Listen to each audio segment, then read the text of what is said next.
नृसिंहकवचम् वक्ष्ये प्रह्लादेनोदितम् पुरा सर्वरक्षाकरम् पुण्यम् सर्वोपद्रवनाशनम् सर्वसम्पत्करम् चैव स्वर्गमोक्षप्रदायकम् ध्यात्वा नृसिंहम् देवेशम् हेमसिंहासनस्थितम् विवृतास्यम् त्रिनयनम् शरदिन्दुसमप्रभम् लक्ष्म्यालिङ्गितवामाङ्गम् विभूतिभिरुपाश्रितम् चतुर्भुजम् कोमलाङ्गम् स्वर्णकुण्डलशोभितम् श्रिया सुशोभितोरस्कम् रत्नकेयूरमुद्रितम् तप्तकाञ्चनसङ्काशम् पीतनिर्मलवाससम् इन्द्रादिसुरमौलिष्ठः स्फुरन्माणिक्यदीप्तिभिः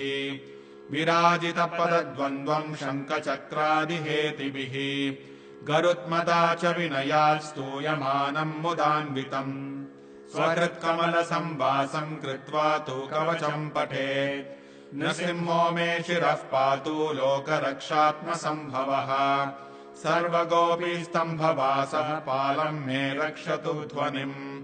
नृसिंहो मे दृशौ पातु सोमसूर्याग्निलोचनः स्मृतिम् मे पातु हरिः मुनिवर्यास्तुतिप्रियः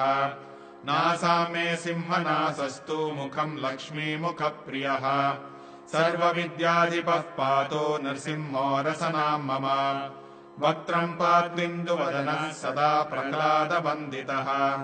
नृसिंहः पातु मे कण्ठम् स्कन्धौ भूभरणान्तकृत् दिव्यास्त्रशोभितभुजो नृसिंहः पातु मे भुजौ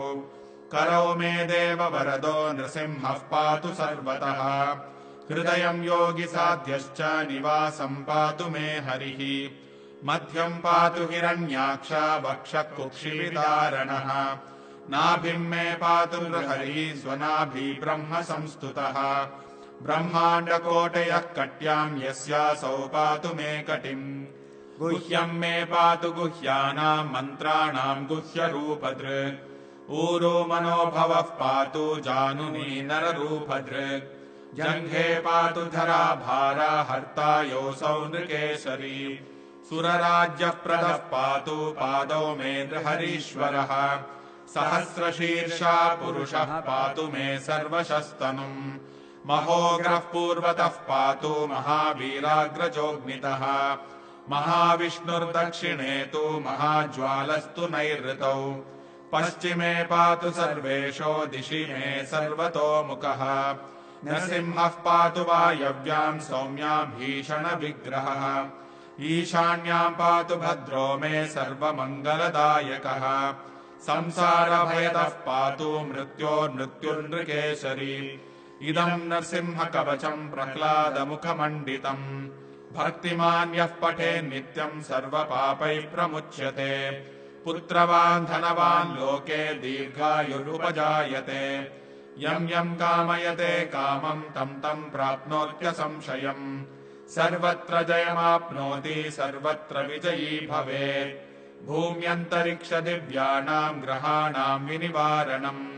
वृश्चिकोरगसम्भूत विशापहरणम् परम् ब्रह्मराक्षसयक्षाणाम् दूरोत्सारणकारणम् भूर्जे वा तालपत्रे वा कवचम् लिखितम् शुभम् करमूले धृतम् येन सिद्ध्येयुः कर्म सिद्धयः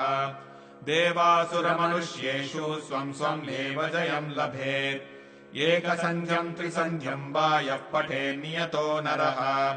सर्वमङ्गलमाङ्गल्यम् भुक्तिम् मुक्तिम् च विन्दति 32,000 पठेत् शुद्धात्मभिर्नृभिः कवचस्यास्य मन्त्रस्य मन्त्रसिद्धिः प्रजायते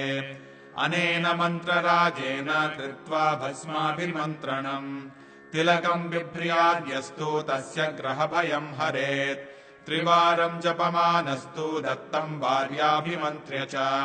प्राशयेद्यम् नरम् मन्त्रम् नृसिंहध्यानमाचरेत् तस्य रोगाः प्रणश्यन्ति ये च स्युः कुक्षिसम्भवाः